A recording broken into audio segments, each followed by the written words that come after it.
வணக்கம் நேயர்களே, ஆண்டவராகிய இயேசு கிறிஸ்துவின் நாமத்தினாலே தேவனால் எல்லாம் கூடும் நிகழ்ச்சிக்கு உங்களை வரவேற்கிறோம்.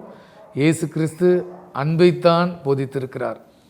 நம்முடைய தமிழ் பாடல்களில் ஒரு வரி வரும், பகைவனுக்கும் அருள்வாய் நன்னெஞ்சே, பகைவன் என்று யாருமே இல்லை, அத்தனை பேரும் சகோதரர்கள் சகோதரிகள். ஒருவேளை கிறிஸ்துவையும் தவறாக புரிந்து கொண்டு சிலர் விஷமத்தனமான செய்திகளை பரப்பினாலும் கிறிஸ்து அன்பையே போதித்திருக்கிறார். அந்த அன்பை பறைசாற்றும்படி கட்டளை கொடுத்துருக்கிறார். பல பேர் இந்த கேள்வி கேட்பாங்க, ஏங்க இயேசுவை பற்றி எல்லா இடத்துலையும் போய் சொல்கிறீங்க அப்படின்னு சொல்லி கேட்பாங்க. நம்ம வள்ளலாருடைய பாடல் வரிகள் நமக்கு தெரியும், யாம் பெற்ற இன்பம் பெருகை வையகம் என்று. கிறிஸ்துவும் அதைத்தான் சொல்லியிருக்கிறார். நீங்கள் மெய் வழியை அறிந்திருக்கிறீர்கள், அவ்வழியை யாவருக்கும் தெரிவியுங்கள் என்று ஆண்டவர் கட்டளை கொடுத்திருக்கிறார். இந்த அன்பின் கட்டளையை நிறைவேற்றி கொண்டிருக்கிற ஒரு அருமையான ஊழியரை நாம் பார்க்க இருக்கிறோம். விசேஷம் என்னவென்றால், கிறிஸ்துவை பகைத்த ஒரு கூட்டத்திலிருந்து அவர் மனம் திரும்பி கர்த்தருடைய அன்பை அவர் பகிர்ந்து வருகிறார். தொடர்ந்து அவரோடு கூட பேசுவோம். Praise the Lord. Praise the Lord. உங்களுடைய பேர், உங்கள் குடும்ப பின்னணி, உங்கள் கூட பிறந்தவங்க, உங்கள் இளமை பருவம், உங்கள் ஸ்கூல் டேஸ்லாம் எப்படி இருந்துச்சு, பிறகு எப்படி நீங்கள் ரட்சிக்கப்பட்டீங்க அது சொல்லுங்கள். என்னுடைய பேர் பார்த்தீங்கன்னா கோகுல். இயேசு அறியதுக்கு முன்னாடி கோகுல்ன்ற பேர், ரட்சிக்கப்பட்டதுக்கு முன்பதாக ஜோசப், கோகுல் ஜோசப் அப்படிங்கிற பேர்.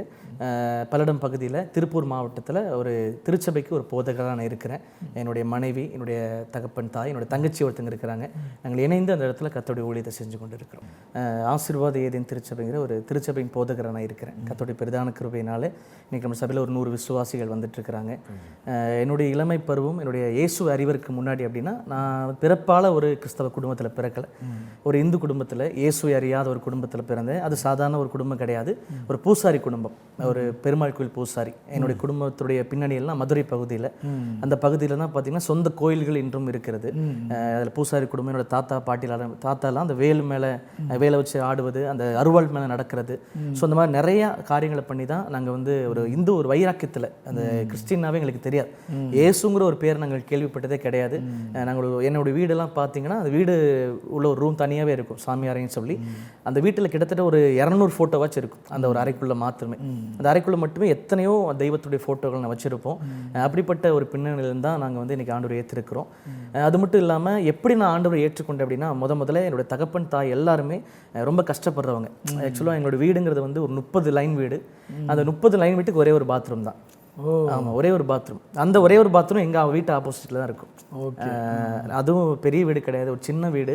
அந்த வீட்டுக்குள்ளே 8 பேர் நாங்கள் இருப்போம். நான், எங்கள் அப்பா அம்மா, என் தாத்தா பாட்டி, என்னுடைய தங்கச்சி, அப்புறம் என்னுடைய அத்தை பெரியப்பா, அவங்க முதற்கொண்டு எல்லாருமே அந்த சின்ன வீட்டுக்குள்ளே இருப்போம். அந்த சாணி முழுக்கப்பட்ட தரை தான். அந்த 30 வீட்டுக்கு ஒரு பாத்ரூம்லாம் நீங்கள் சொல்லவே வேண்டாம், அவ்வளோ ஸ்மெல் அடிக்கும். அதுவும் கரெக்டாக எங்கள் வீட்டுக்கு ஆப்போசிட் தான். அந்த ஸ்மெல்லோடு தான் நாங்கள் வாழ்ந்தோம். அப்படி இருக்கும்போது கொஞ்ச நாட்கள் கழிச்சு வேறு வீடுகள்லாம் மாற ஆரம்பித்தோம். வேறு வீடுகள் மாறும்போது ஒரு 12 லைன் வீடுக்கு போவோம். எல்லாரோட வீட்லேயும் ஒரு பாத்ரூமில் வந்து ஒரே ஒரு கதவு இருக்கும். ஆனால் எங்கள் பாத்ரூமில் அப்படி இருக்காது. அந்த இரும்பு கதவுனால பிஞ்சு இருக்கும். அது 2-3 இடத்துல பிஞ்சிருக்கனால பாத்ரூம் போகும்போது கூட அந்த கதவை பிடிச்சிட்டே தான் பாத்ரூம் போகணும். ஸோ அப்படிப்பட்ட நிலைமையில தான் வந்து நாங்கள் வாழ்ந்தோம். அப்படி இருக்கும்போது என்னாச்சு அப்படின்னா, என்னோட தகப்பனுக்கு வந்து பல்லடம் பகுதியில் ஈபியில் வந்து டெம்பரவரியாக ஒரு ஒர்க் கிடைச்சது. வெறும் 30 ரூபா சம்பளத்துக்கு, மாதம் 30 ரூபா, வெறும் 30 ரூபா சம்பளம் தான். இங்கேருந்து ஒரு 1 மணி நேரம் காங்கேயம் பகுதிக்கெல்லாம் போய் சைக்கிளே போவார். போயிட்டு என்ன பண்ணுவார்னா, அந்த கம்பங்களை குழி நோண்டுற வேலை, அதை எடுத்து தூக்கி வைக்கிற வேலை. ஸோ அந்த மாதிரி நிறைய வேலைகளுக்காக பல்லடத்துக்கு நாங்கள் வந்து ஷிஃப்ட் ஆகி வந்தோம். அப்படி இருக்கிற நாட்களில் பார்த்தீங்கன்னா, என்னன்னா எல்லாம் சம்பாதிப்பாங்க, எல்லாமே ஓடுவாங்க, வீட்டிலலாம் பணங்கள் நிறையா இருக்கும். ஆனால் என்ன நடக்க ஆரம்பிச்சுன்னா குடும்பத்துக்குள்ள ஒரு பெரிய சமாதானம் இல்லை. என்னதான் வந்து பணம் இருந்தாலும் சமாதானம் இல்லைன்னா ஒன்றுமே கிடையாது. அப்போ வீட்டில் வந்து பார்த்தீங்கன்னா நல்லா சாப்பாடு இருக்கும், ஆனால் ஒரு நிம்மதிங்கிறது வீட்டுக்குள்ளே இருக்கவே இருக்காது. நல்லா சிக்கன் பிரியாணிலாம் செஞ்சு வச்சுருப்போம், ஆனால் நிம்மதியாக நாங்கள் சாப்பிட்ட நாட்களே கிடையாது. சாப்பாடு ஒரு பக்கம் பறக்கும், பிளேட் ஒரு பக்கம் பறக்கும். குடிப்பழக்கம் ரொம்ப அதிகமான குடிப்பழக்கம். டெய்லியும் ரொம்ப குடிப்பார். டெய்லி 2 பாக்கெட் சிகரெட் அடிப்பார். நானே போய் வாங்கிட்டு வந்து அவருக்கு குடிப்பேன். அவர் என்னை சின்ன வயசில் அப்படி அனுப்பிச்சு ரொம்ப டார்ச்சர் பண்ணுவார். குடும்பத்தில் சமாதானமே இல்லாத ஒரு நிலைமைன்னு வைங்களேன். நாங்கள் எத்தனையோ தெய்வத்தை வணங்கணும், எத்தனையோ கோயில்களுக்கு போவோம், ஆனால் எங்கள் வீட்டில் ஒரு சமாதானம் கிடையாது. பணம் காசு இருக்கு, எங்களுடைய கட்டிலோ எடுத்து பார்த்தாலே 5 லட்ச ரூபா இருப்பாங்க, ஆனால் வீட்டுக்குள்ள ஒரு பெரிய நிம்மதியே இருக்காது, ஒரு சமாதானமே இருக்காது. அப்போ என்ன பண்ண ஆரம்பிச்சோன்னா எத்தனையோ கோயில்களுக்கு தேடி தேடி போக ஆரம்பித்தோம். ஸோ சமாதானத்துக்காக, ஒரு நிம்மதிக்காக. பல இரவுகள் நாங்களே சின்ன சின்ன குழந்தைங்க, அப்போல்லாம் எங்களுக்கு பெருசாக நினைவு தெரியாது. சின்ன சின்ன பிள்ளைங்களா இருக்கும்போது பெரிய பெரிய சண்டைலாம் நடக்கும் அப்பா அம்மாக்குள்ள. அம்மா பல முறை 3 தடவை சாணி பவுடர் குடிச்சிருக்கிறாங்க. சாணி பவுடர் 3 தடவை குடிச்சு ஹாஸ்பிட்டல் அட்மிட் ஆகிருக்கிறாங்க. ஒரு முறை தூக்கே மாட்டி ரொம்ப இந்த வெயிட் தாங்க முடியாமல் அந்து விழுந்துருக்கிறாங்க. இப்போவும் இரவு நேரம் ஆச்சுன்னா ஒரு 9 மணிக்கு அவங்க கண்ணெல்லாம் ரொம்ப ரெட் ஆயிரும். இப்போவுமே அதோடைய தாக்கம் வந்து இருக்கு. ஸோ அப்படிப்பட்ட நிலைமையில தான் இருக்கும் பொழுது ஒரு சமாதானமே இல்லை. எத்தனையோ ராத்திரி நானே, என்னுடைய அம்மா, என்னுடைய தங்கச்சி, சின்ன சின்ன பிள்ளைகள் இருக்கும்போது மொட்டை மாடியில் போய் ஒளிஞ்சிக்கிட்டு அப்படி இருட்டில் போய் யாருக்கும் தெரியாமல் உட்காந்து என்னுடைய அத்தை வீட்டில் எத்தனையோ இடங்களில் சமாதானத்தில் வந்து அலைஞ்சிட்டு இருந்தோம். அப்போ தான் அம்மாவுக்கு தெரிஞ்ச ஒரு சகோதரி மூலியமாக என்ன சொன்னாங்கன்னா, இது மாதிரி தெரிஞ்ச ஒரு பாஸ்டர் இருக்கிறாரு, அவங்க வந்து உங்களுக்காக ஜெபம் பண்ண சொல்கிறேன், கண்டிப்பாக சரியாகும்னு சொன்னாங்க. எங்களுக்கு வந்து கிறிஸ்தவனா யாருன்னு தெரியாது. ஆக்சுவலாக எங்களுடைய மனசுலன்னா அவங்க தண்ணி கூட வாங்கி குடிக்க மாட்டோம். ஏன்னா அவங்கெல்லாம் வேண்டாம், வந்து கீழ் ஜாதி, அவங்கெல்லாம் நம்ம வந்து மேல் ஜாதி. ஆக்சுவலாக வந்து நாங்கள் வந்து நாயுடுன்னு சொல்லுவாங்க, நாயுடுஸ், நாய்க்கர், அந்த தெலுங்கு பேசுவாங்க. அதுல இருந்து நாங்க இருக்கிறதுனால எங்களுக்கு வந்து அதை குறித்து எங்களுக்கு ஒரு பெரிய ஒரு அதெல்லாம் வேண்டாங்க, அவங்களாம் நமக்கு நம்முடைய ஜனங்கள் இல்லை அப்படிங்கிற ஒரு எண்ணம் எங்களுக்குள்ள பெருசா இருந்துச்சு. தண்ணி கூட வாங்கி குடிக்க மாட்டோம். அப்படி இருக்கும்போது வேண்டாம் அப்படின்னு தட்டி கழிச்சுட்டே இருந்தோம். அப்போ சமாதானம் இல்லாத ஒரு சூழ்நிலை பெருசாகிட்டே இருக்கும்போது அம்மா ஒரு நாள் அவங்களை வர சொல்லுங்க, ஒரு நாள் ப்ரேயர் பண்ணலாம் அப்படின்னு சொல்லிட்டு அந்த பாஸ்டர்ஸ் வந்தாங்க. வந்து ஜெபம் பண்ணதுக்கு அப்புறமே ஒரு பெரிய சமாதானம் வர ஆரம்பிச்சிச்சு. அவங்க வந்து ஜெபம் பண்ணாங்க. அவங்க ஜெபிச்சுட்டு 2-3 நாட்கள் வர வர ஒரு பெரிய சமாதானம், குடும்பத்துக்குள்ள உலகம் கொடுக்கக்கூடாத ஒரு சமாதானத்தை ஆண்டவர் கொடுக்குதை நாங்கள் பார்த்தோம். அப்போ உடனே என்ன பண்ணாங்கன்னா, அம்மா அப்பாக்கள் ஒரு நம்பிக்கை வந்து அவங்க முழு மனசோடு இயேசுவை ஏற்றுக்கொண்டாங்க. அம்மா அப்பா 2 பேருமே ஏற்றுக்கிட்டாங்க. அப்போ ஆமா, ஏன்னா சமாதானம் ஆன உடனே அவங்களுக்கே ஒரு தொழில ஒரு முன்னேற்றம். அப்பா 30 ரூபா சம்பளம் வாங்கிட்டு வந்து திடீர்னு இயேசுவை ஏற்றுக்கொண்ட ஆரம்பத்தில் அவருக்கு பர்மனெண்ட் ஆயிடுச்சு. பர்மனெண்ட் ஆகி 2500 ரூபா சம்பளம் வந்துச்சு. 30 எங்க இருக்கு? ஆமா, 2500 உடனடியாக சம்பளம் போட்டாங்க. இப்போ ஆண்டு கிருபையில நிறைய ப்ரமோஷன்ஸ்க்கு ஆண்டு கொண்டு போயிட்டார். இப்போ அப்படி இருக்கும்போது என்ன ஆகுது அப்படின்னா, அவங்களுக்கு ஒரு பெரிய நம்பிக்கை. ஏன்னா இவ்வளவு நாட்கள் நம்ம கடவுளை தேடணும், நம்ம வாழ்க்கையில ஒரு பெரிய மாற்றம் வரல. ஆனா இன்னைக்கு இயேசுவை பத்தி ஒரு சொல்லி ஜெபம் பண்ணிட்டு போனாங்க, உடனடியாக நம்ம வாழ்க்கையில இவ்வளவு அற்புதங்கள் நடக்குதுன்னு சொல்லிட்டு அவங்க ஆண்டவர் அதிகமா தேட ஆரம்பிச்சாங்க, சர்ச்சுக்கு போக ஆரம்பிச்சாங்க. அவங்களுக்குள்ள ஒரு பெரிய எண்ணம், நம்ம ஆண்டவருக்காக வாழணும். ஏன்னா நமக்கு வாழ்க்கை கொடுத்த ஆண்டவர் தான், என்னைக்கும் செத்து போயிருக்க வேண்டியது, இன்னைக்கு நம்ம உயிரோடு இருக்கிறோம்னா ஆண்டவர் தான் அப்படின்னு சொல்லிட்டு நம்ப ஆரம்பிச்சு அவங்க இயேசுவை ஏற்றுக்கொண்டாங்க. இந்த இடைப்பட்ட நாட்களில் தான் எனக்குள்ள ஒரு காரியம் என்னன்னா, அவங்கெல்லாம் சர்ச்சுக்கு போயிட்டு இருப்பாங்க, ஆனால் நான் பார்த்தீங்கன்னா ஒரு இயேசு அறியாத, இயேசுவை வெறுக்கிற ஒரு கும்பலோடு சேர்ந்து என்ன பண்ணுவேன்னா, சிலை வைக்கிறது, அந்த சிலைக்கு முன்பதாய் போய் நடனம் ஆடுவது, தலையில மஞ்சள் தண்ணி ஊட்டிட்டு ஒரு காவி வேஷ்டி கட்டிட்டு காவி துண்டு போட்டுக்கிட்டு, எனக்குள்ள வந்து கிறிஸ்து அப்படிங்கிறத ஒரு வெறுப்பு. என்னுடைய அம்மா சொல்லுவாங்க, பலமுறை சொல்லுவாங்க. அதுக்கு காரணமே இல்லை, என்னோட நண்பர்கள் தான். இன்னைக்கு எனக்கு நண்பர்கள் அப்படிங்கிறது வந்து ஆயிரக்கணக்கான நண்பர்கள் அந்த டைம்ல. எல்லா ஏரியாக்களிலும் நண்பர்கள் இருப்பாங்க. ஆமா, அந்த ஒரு ரவுடித்தனமா இருக்கிற நண்பர்கள். இன்னைக்கு வந்து நீங்க அந்த எங்க ஊர்ல விசாரிச்சு பாத்தீங்கன்னா, யாரெல்லாம் ரவுடித்தனமா இருக்காங்களே அவங்களே நண்பர்களா தான் இருப்பாங்க. ஏன்னா அப்படிப்பட்ட நிலைமையில தான் ஸ்கூல் டைம்ல இருந்தே நான் இருந்தேன். என்னோட ஸ்கூல் டைம்ல பாத்தீங்கன்னா என்னுடைய பாவனையே வித்தியாசமா இருக்கும். என்னுடைய ட்ரெஸ்ஸிங்ல இருந்து ஸ்கூலுக்கு போற டைம்ல இருந்து என்னோட முடி பாத்தீங்கன்னா கீழே இறங்கவே இறங்காது, நெட்டு குத்தலா நிற்கும். 2 பக்கமும் பாக்ஸ் கட்டிங் வெட்டி தலையில கோடு போட்டிருப்பேன், இங்க 2 கோடு போட்டிருப்பேன், கை ஃபுல்லா 5 கையிலையுமே மோதிரம் போட்டிருப்பேன். எதுக்குன்னா அடிக்கிறதுக்காக. ஆமா, கையில கழுத்துல ஒரு 5 கீ செயின், அந்த செயின் போட்டு தொங்க விட்டுருப்பேன். அப்படிதான் என்னோட தோற்றம் இருக்கும். அப்படி இருக்கும்போது எனக்குள்ள ஒரு அம்மா பல தடவை சொல்லுவாங்க, என்ன சொல்லுவாங்கன்னா, நான் வந்து இப்படி கிறிஸ்டினா கன்வெர்ட் ஆகி ஏசப்பா நம்பிட்டு இருக்கிறேன், நீ போய் இப்படி அந்த சிலைக்கு முன்னாடி இப்படி ஆடிட்டு இருக்கிறியே, வேஷ்டி கட்டிட்டு இப்படி சுத்திட்டு இருக்கேன்னு சொல்லும்போது நான் சொல்லுவேன், நீ வந்து நகையெல்லாம் கழட்டி போட்டு மதம் மாறிட்டுங்கிறதுக்காக நான் மதம் மாற முடியாது, எனக்கு ஏன் தெய்வம் தான் முக்கியம் அப்படின்னு. அது மட்டும் இல்லை, அம்மாக்குள்ள இவ்வளோ பெரிய நம்பிக்கை வரக்கு ஒரு மிகப்பெரிய ஒரு காரணம் என்னன்னா, ஒரு அப்பா வந்து இந்த ஈபியில் ஒர்க் பண்ணுறதுனால கரண்ட் கம்பத்தில் ஏறி வேலை செய்யணும். ஒரு நாள் வேலை செஞ்சுக்கும் என்னாச்சுன்னா, கரண்ட் கம்பம் முறிஞ்சு கீழே விழுந்துட்டார். சரியான அடி, அவருக்கு ஃபைனல் கால் அடிப்பட்டதுனால அவருக்கு மூச்சு பேச்சு இல்லாமல் டக்குன்னு ஆயிட்டார். இப்போ என்ன பண்ணுறாங்க, ஆம்புலன்ஸில் வச்சு பல்லடத்து ஹாஸ்பிட்டல் கொண்டு போகிறாங்க. அவங்க சொல்லிட்டாங்கன்னா, ரொம்ப மூச்சு பேச்சும் இல்லாமல் இருக்கிறார், நீ கோயம்புத்தூர் கொண்டு போயிருக்கு அப்படின்னு சொல்லிட்டாங்க. கோயம்புத்தூர் கொண்டு போக கொண்டு போக உடல்லாம் விரைச்சிருச்சு அவருக்கு. ரொம்ப விரைச்சி போன நிலைமையில இருக்கும்போது அம்மாக்குள்ள ஒரு நம்பிக்கை, அப்பதான் ஸ்டார்டிங் ஆண்டவரை தேடுற ஒரு அனுபவம். அவங்களுக்கு ஒரு எண்ணம், ஒருவேளை இந்த கடவுளை விட்டுட்டு போனதுனால தான் இப்படி ஆயிருச்சோ அப்படிங்கிற ஒரு எண்ணம். ஆனாலும் அவங்களுக்குள்ள ஒரு சின்ன நம்பிக்கை, இயேசுவே என் கணவனை நீங்கள் மட்டும் மாற்றி கொடுத்துட்டீங்கன்னா உங்களை நான் முழுசாக நம்புகிறேன் அப்படின்னு சொல்லிட்டு அவங்க நம்ப ஆரம்பித்து தன்னுடைய தாலியிலேருந்து செயின்லேருந்து எல்லாத்தையும் கழட்டி கையில் வச்சுட்டு நீங்கள் என் கணவனை மட்டும் உயிர் கொடுங்க, நான் உங்களை முழுசாக நம்புகிறேன், எனக்கு எதுவுமே வேணாம், வாழ்நாள் முழுக்க உங்களுக்கு நான் வாழுவேன்னு சொல்லிட்டு எல்லாத்தையும் கையில் பிடிச்சிட்டு கோயம்புத்தூர் ஹாஸ்பிட்டல் போகிறாங்க. ஹாஸ்பிட்டல் போனோடனே ஸ்ட்ரெச்சர் எடுத்துகிட்டு வராங்க அவரை தூக்கிட்டு போகிறக்கு. ஏன்னா போகிற வரைக்கும் மூச்சு பேச்சு இல்லை, உடம்பு செத்து போன மாதிரி விரைச்சிட்டார். கூட இருந்த எல்லா ஆஃபீஸர்ஸ்லாம் இருக்கிறாங்க. அப்படி இருக்கும்போது ஸ்ட்ரெச்சர் எடுத்து அவர் தூக்க வராங்க. தூக்க வரும்போது அவர் உள்ளே எந்திரிச்சு நடந்து போயிட்டார். வெறும் 1000 ரூபா தான் செலவு எங்களுக்கு. அப்படி மரித்து போன நிலைமையில அவர் போகும்பொழுது ஆண்டு சுகம் தந்த உடனே அவங்களுக்குள்ள ஒரு பெரிய நம்பிக்கை. ஆனால் பலமுறை என்கிட்ட சொல்லிட்டே இருப்பாங்க, இந்த மாதிரி நிறைய அற்புதங்கள் இருக்குப்பா, இயேசு நீ நம்பு அப்படின்னு சொல்லும்போது எனக்குள்ள ஒரு பெருசாக நம்பிக்கை இருக்காது. ஏன்னா எனக்கு அப்படி அதில் ஒரு வைராக்கியம், எனக்கு வந்து கடவுள் மேலே பெருசாக பக்தி இல்லைனாலும் எனக்கு வந்து அதை குறித்து ஒரு வைராக்கியம், நம்ம எந்த கடவுளையும் நம்ம ஏற்றுக்கொள்ளக்கூடாது, அவங்களாம் வந்து வெளிநாட்டு கடவுள் அப்படிங்கிற ஒரு எண்ணம் எனக்குள்ள வந்து பெருசாக இருந்துச்சு. அப்போ என் நண்பர்கள்லாம் பார்த்தீங்கன்னா அங்கெல்லாம் ஒரு கூட்டமாக சுற்றுவோம், ஒரு 10 பேர் 20 பேர் போனோன்னாவே ஒரு 10-20 பேராவது ஒரு கூட்டமாக தான் போவோம். போனோன்னா அப்படி தான் கோயில்களுக்கு போவோம், இல்லை சண்டை போடுறதுக்கு போவோம். அப்படிலாம் கேங் வர மாதிரிலாம் சண்டை நடக்கும். நாங்கள் ஒரு கேங், ஆமாம், அந்த ஏரியாவில் சண்டை நடக்கிறது, இந்த ஏரியாவில் சண்டை நடக்கிறது. இப்போ என்னுடைய ரட்சிப்பு எப்படின்னா, ஒரு நாள் என்னாச்சுன்னா ஒரு கேங் சண்டை, அதாவது பல்லடம் பஸ் ஸ்டாண்டுக்குள்ள ஒரு 10 பேரை வந்து நாங்கள் ஒரு 20 பேர் சேர்ந்து அடிக்க போகிறோம். நடு பல்லடம் பஸ் ஸ்டாண்டு, இது உண்மையான சம்பவம். நடு பல்லடம் பஸ் ஸ்டாண்டில் வந்து அவங்கள அடிக்க போகும்போது இப்போ சண்டை நடந்துட்டு இருக்கு பஸ் ஸ்டாண்டில், மாற்றி நடு பஸ் ஸ்டாண்டில் வச்சு சண்டை நடந்துட்டு இருக்கும்போது என்ன ஆகுது அப்படின்னா, அவங்க அடிக்கும்போது ஒரு பையன் டக்குன்னு கீழே விழுந்துட்டான். கீழே விழுந்த விட நான் என்ன பண்ணேன்னா அவன் வாயிலே எட்டி உதைச்சேன்.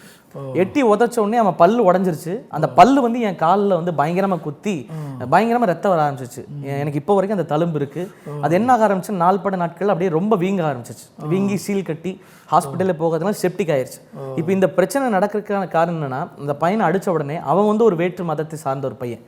இப்போ இது வந்து என்ன ஆச்சுன்னா, நான் வந்து இந்த கட்சியில் இருக்கிறதுனால அந்த பையன் வந்து ஒரு வேற்று இதில் இருக்கிறதுனால ஒரு மதக்கலவரம் போகிற அந்த இடத்துல மாறிடுச்சு.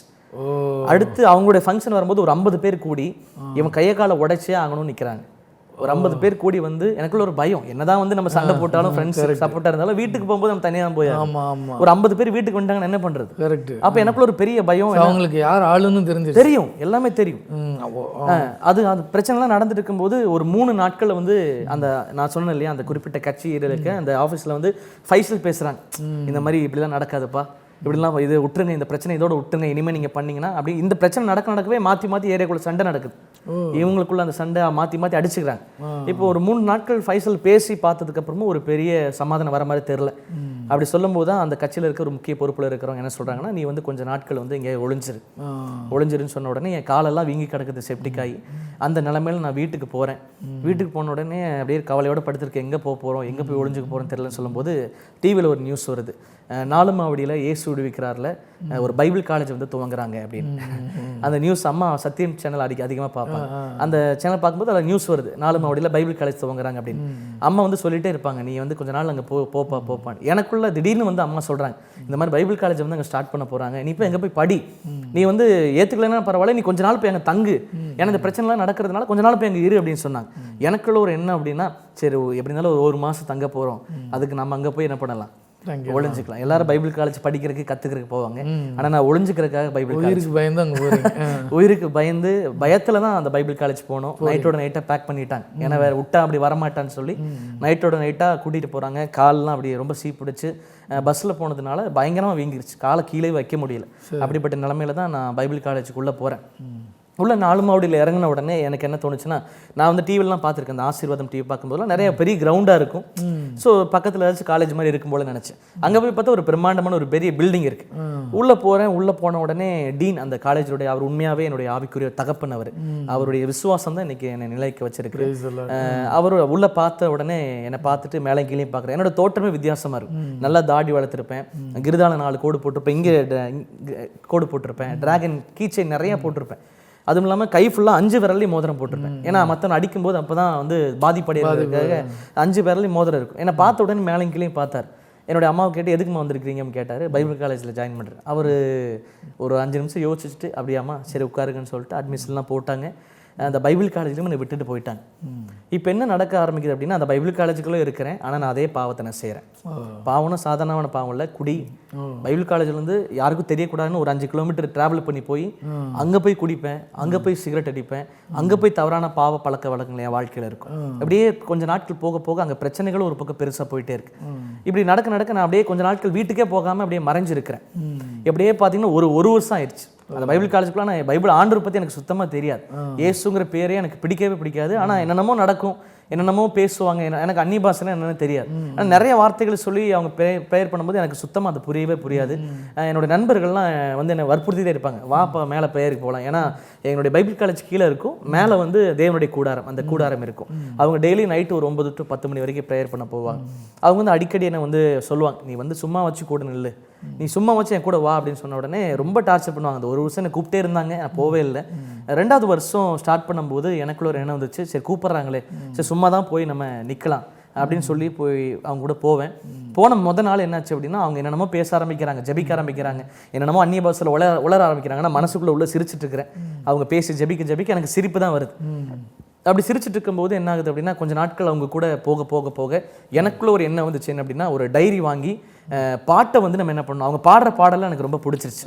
அப்போ அந்த பாட்டை என்ன பண்ணணும், நம்ம ஒரு டைரி வாங்கி அந்த டைரியில் அந்த வந்து எல்லா பாட்டும் எழுதுன்னு சொல்லிட்டு ஒரு டைரி வாங்கி அந்த பாடல் புத்தகத்துக்கு 1000 பாட்டையும் பாடல் 1 பாடல் ஒரு அந்த ஆவிக்குரிய அந்த ஆரம்ப ஸ்டேஜ். அப்போ அந்த டைமில் வந்து எழுத ஆரம்பிக்கிறேன். எழுதிட்டு கொஞ்சம் நாட்களாக அப்படியே நான் வச்சுட்டு இருக்கேன். திடீர்னு எனக்குள்ள ஏதோ ஒரு பேச்சு கேட்குறது மாதிரி இருக்கு, நீ மேலே போ, நீ மேலே போ அப்படின்னு ஒரு சத்தம் எனக்குள்ளே கேட்டுகிட்டே இருக்கு. எனக்குள்ளே அதை குறித்து எனக்கு ஒரு எண்ணமே இருக்காது. ஏன்னா மேலே போகணும், ப்ரேயர் அட்டென்ட் பண்ணலாம் இருக்காது. நான் பாவ வாழ்க்கையில் இருக்கிறேன், இயேசு எனக்கு பற்றி தெரியாது. மேலே போன்னு எனக்குள்ள சத்தம் கேட்டு ஒரு நாள் அந்த டைரியும் பைபிள் எடுத்துகிட்டு நான் மேலே போனேன். மேலே போயிட்டு முட்டி போட்டது மட்டும்தான் தெரியும். ஒரு 2 மணி நேரம் அழ ஆரம்பித்தேன். ஆமாம், முட்டி போட்டது மட்டும்தான் எனக்கு தெரியும். அந்த 2 மணி நேரம் அப்படியே அழுதுகிட்டே இருக்கிறேன். அழ என் பாவத்தை நான் உணர ஆரம்பித்தேன். எவ்வளோ நாட்கள் ஆண்டவருக்கு விரோதமான செஞ்சதை. ஏன்னா எத்தனையோ பாஸ்டர்ஸ் நான் அடிக்க போயிருக்கிறேன். நாங்கள் கூட ஃப்ரெண்ட்ஸாக சேர்ந்து எத்தனையோ சர்ச்சஸ்க்கு விரோதமாக போயிருக்கிறோம். எத்தனையோ சபைகளை நாங்கள் துன்புறுத்திருக்கிறோம். எத்தனையோ ஃப்ரெண்ட்ஸ் ஆவிக்குரிய நண்பர்களை கேவலமாக பேசியிருக்கிறோம். அப்படிலாம் இருக்கும்போது எனக்குள்ள அதை குறித்து ஒரு பெரிய பாரம், இப்படிலாம் நம்ம வாழ்ந்துட்டோமே, இப்படி குடிச்சிட்டு இருந்திருக்கிறோமே, சிகரெட் இப்படி அடிச்சுட்டு இருந்திருக்கிறோமே, அப்பா அம்மாவை மதிக்காமல் இருந்திருக்கிறோமே, ஒரு மனுஷனாவே வாழல அப்படிங்கிற ஒரு பாரம் எனக்குள்ள அப்படியே என்ன யாரும் பேசலை. ஆனால் அந்த அழுத்தம் எனக்குள்ள அந்த அழுத்தம் எனக்குள்ள பயங்கரம் வர ஒரு 2 மணி நேரம் இந்த நாள் வரைக்கும் அது மாதிரி அழுததே கிடையாது. உங்களை ஹைஜாக் பண்ணிட்டேன். ஆமா, அந்த அழுகைங்கிறது இன்னைக்கு வரைக்கும் எனக்கு இப்ப நினைச்சா கூட அது அழுகை தான் வருது. ஏன்னா அந்த ஒரு அழுகை 2 மணி நேரம் எந்த சத்தமும் எனக்கு கேட்கல. அழுதுட்டே இருக்கேன். கண்ணீர் முடிய நான் தேம்பி அழுகிறேன். அப்ப அழுதுட்டே இருக்கும்போது தான் அந்த முடிவில் ஒரு சத்தத்தை நான் கேட்டேன். நீ சாதாரணமாக இந்த இடத்துக்கு நீ வரலை, உன்னை நான் அழைச்சி கொண்டு வந்தேன். மோசையோடு கூட இருந்தது போல உன் கூட நான் இருப்பேன். உன்னை கொண்டு நான் செய்கிற காரியம் பயங்கரமா இருக்குன்னு பேசினார். அந்த சத்தத்தை கேட்ட உடனே செத்தவனை போல ஆணைங்கிற மாதிரி ஒரு செத்து போன நிலைமையில அப்படியே செத்தவனை போல ஒரு 10 நிமிஷம் கீழே விழுந்து கிடது. அப்படியே கர்த்தருடைய வார்த்தை எனக்குள்ள அப்படியே பயங்கரமா வர ஆரம்பிச்சிச்சு. அவரை தெளிவா பேச ஆரம்பிச்சா, நீ ஊழியத்துக்கு அழைக்கப்பட்டிருக்கிற இந்த இடத்துக்கு நீ சாதாரணமா வரல, என்னை பத்தி நீ தெரியலனாலும் உன்னை நான் அழைச்சி கொண்டு வந்ததுக்கான ஒரு நோக்கம் இருக்கு அப்படின்னு சொல்லி கர்த்தர் பேசின உடனே அந்த ப்ரேயர்லாம் முடிச்சுட்டு நான் எந்திரிக்கிறேன். எனக்குள்ள ஒரு பெரிய சந்தோஷம், உலகத்துல கொடுக்க முடியாத ஒரு ஆனந்தம். அது எப்படி எந்த பாரமும் இல்லை, ஒரு பெரிய ஒரு ஹாப்பினஸ் உள்ள வந்தது மாதிரி, ஒரு யாரை பார்த்தாலும் ஒரு சந்தோஷமா ஒரு நிம்மதி உள்ள வந்தது போல ஒரு பெரிய மாற்றம் எனக்குள்ள. உடனடியாக எனக்குள்ள ஆண்டவரை பற்றி தேட ஆரம்பித்தேன், அவரை பற்றி படிக்க ஆரம்பித்தேன், அவரை பற்றி புரிஞ்சுக்க ஆரம்பித்தேன். உடனடியாக எனக்குள்ள ஒரு எண்ணம் வந்துச்சு, அவருக்காக நான் ஊழியம் செய்யணும், அவருக்காக நான் வாழணும். இது வரைக்கும் இப்படி வாழ்ந்துட்டேன், இனி இப்படி நான் வாழக்கூடாது. அவரை அறிஞ்சு கொண்ட உடனே இனி அவருக்காக வாழணும்னு சொல்லிட்டு இந்த 4 மாடி சுற்றிருக்க எல்லா கிராமங்களுக்கும் நண்பர்களாக சேர்ந்து சுவிசேஷம் உடனடியாக அறிவிக்க ஆரம்பித்தேன். எப்படி பவுலை தொட்ட உடனே சுவிசேஷம் அறிவிச்சாரோ அதே போல் எனக்கு ஒரு எண்ணம். எல்லா கிராமங்களுக்கும் போய் நாங்கள் கிராமத்துக்கு போகாத இடமே கிடையாது. அங்கே சுற்றி இருக்க திருநெல்வேலி, தூத்துக்குடி, ஆமா, அந்த நாகர்கோவில் எல்லா கடலோர ஜனங்களுக்கு எல்லாத்துக்கும் சுவிசேஷம் அறிவிக்க ஆரம்பிச்சோம். சில ஆத்துமாக்களை கர்த்தருக்குள்ள வழி நடத்த ஆரம்பிச்சோம். சண்டே கிளாஸ் நடத்த ஆரம்பிச்சோம். இப்படி நடந்துட்டு இருக்கும்போது இந்த 2 வருஷத்துல கர்த்தர் ஊழியத்துல வேற எந்த பாசக்கிலுமே இல்லை, ஆனா ஆவியானவர் பயங்கரமா உருவாக்க ஆரம்பிச்சேன். இப்ப இந்த 3வது வருஷம் முடிச்ச உடனே எனக்குள்ள என்ன வந்துச்சு, ஏசு ஊழியக்காரல நம்ம என்ன பண்ணிடலாம், செட்டில் ஆயிடலாம் அப்படின்னு எனக்குள்ள. ஏன்னா பெரிய ஊழியம், நிறைய அனுபவங்களை கெயின் பண்ணிக்கலாம் சொன்ன உடனே எனக்குள்ள ஒரு எண்ணம், இங்கே நம்ம இருந்துடலாம் அப்படின்னு. ஆனால் கர்த்தர் தெளிவாக பேசினார், இதுவும் இடம் கிடையாது, உனக்கு நான் ஒரு குறிக்கப்பட்ட ஒரு தேசத்தை நான் வச்சிருக்கிறேன், உன் சொந்த ஊருக்கு நீ போ, உன்னை கொண்டு அந்த இடத்துல நான் பயங்கரமான காரியத்தை செய்வேன்னு சொன்ன உடனே நான் எல்லாத்தையும் பேக் பண்ணிட்டு அந்த 3 வருஷம் பைபிள் காலேஜ் முடிச்சுட்டு நான் ஊழியத்துக்கு வந்தேன். வந்த உடனே பயங்கரமான எதிர்ப்புகள் இருந்துச்சு. கிட்டத்தட்ட சபை வந்து ஆரம்பிக்கும்போது வெறும் 4 பேர் தான். ஆக்சுவலாக அம்மா தான் ஃபவுண்டர். நான் அந்த பைபிள் காலேஜ் இருக்க டைமில் அம்மா வந்து ஒரு வீட்டிலேயே வந்து ஒரு 4 பேர் சேர்ந்து ஜெபிக்க ஆரம்பித்தாங்க. 4 பேர் வந்து துதிக்க ஆரம்பிச்ச உடனே அந்த ஆரம்ப டைமில் பயங்கரமான பிரச்சனை. சுற்றிட்டு வந்து அந்த இயேசு வெறுக்கிற கும்பல்களை வந்து என்ன பண்ண ஆரம்பிச்சாங்கன்னா, கொடி கட்டி நீங்கள் வந்து சர்ச் நடத்துனீங்கன்னா உங்கள் வீட்டுக்கு முன்னாடி வந்து செலவு வைப்போம். நியூஸ்லேருந்தெல்லாம் வந்துட்டாங்க, நியூஸ் சேனல் வந்துட்டாங்க, டிஎஸ்பி ஆஃபீஸ்லேருந்து டிஎஸ்பி வந்துட்டாரு, நீங்கள் எப்படி நடத்தலாம், என்ன அத்தாரிட்டி வச்சிருக்கிறீங்க. நியூஸ் சேனலில் வந்து கேட்குறாங்க, உங்களுக்கு பின்னாடி யார் இருக்கிறா, நீங்கள் இந்த மதத்துலேருந்து இப்படி மாறி இருக்கிறீங்களே, உங்களுக்கு பின்னாடி யார் இருக்கான்னு பயங்கரமான கேள்விகள். அப்போ எந்த பாஸ்டர்ஸுமே எங்களுக்கு சப்போர்ட் கிடையாது. நாங்கள் தனியாக இருந்து அந்த ஊழியத்தை ஸ்டார்ட் பண்ணுறோம். நான் அந்த ஊழியத்துக்கு போன உடனே ஒரு பெரிய எழுப்புதல் அடையிறத பார்த்தேன். நான் ஊழியத்துக்கு போய் நான் ஊழியம் செய்ய கர்த்தர் என் மூலியமாக பேச அந்த இடத்துல பயங்கரமான மிராக்கள் நடக்கிறத நான் பார்த்தேன். ஒரு நாள் வந்து அந்த கிறிஸ்மஸ் நாளில் அங்கே 10 பேர் தான் இருப்பாங்க ஆரம்ப டைமில். அந்த கிறிஸ்மஸ் டைமில் ஒரு அம்மா வராங்க. அந்த மிராக்கள் நான் பார்க்கும்போது எனக்குள்ளே கர்த்தருடைய ஆவியானவர் இருக்கிறாரு, அவர் அற்புதம் செய்கிறார், ஜனங்களுக்குள்ளே ஒரு நம்பிக்கை வர ஆரம்பிச்சு. ஒரு நாள் வந்து அந்த கிறிஸ்மஸ் டைமில் ஒரு அம்மா வந்திருக்காங்க, வயிற்றில் வந்து கேன்சர் கட்டி. இந்த சிறிய இடைவெளிக்கு பிறகு நம்ம தொடர்ந்து பேசலாம். ஓகே நேயர்களே, ஒரு சிறிய இடைவெளிக்கு பிறகு தேவனால் எல்லாம் கூடும் நிகழ்ச்சி தொடரும். தேவனால் எல்லாம் கூடும் இடைவேளைக்கு பிறகு